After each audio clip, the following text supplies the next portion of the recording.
This is the Lone Crater YouTube. We hope this video helps. In this video, I will show how to get the Zarium Accolade.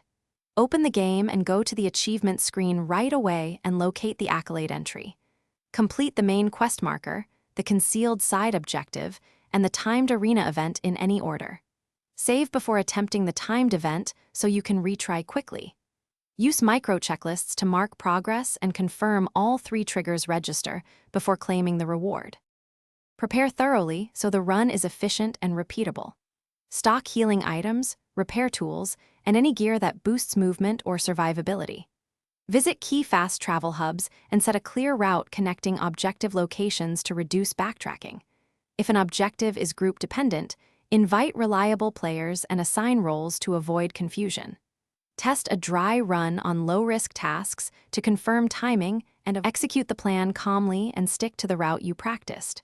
Trigger environmental cues like levers, dialogues, or area entries exactly as planned to ensure the accolade registers. Watch for subtle audio or visual hints that confirm activation and pause briefly to verify journal updates.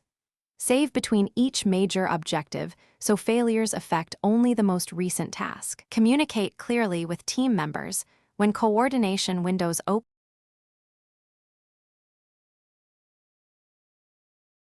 Thanks for watching. Consider subscribing if we helped you.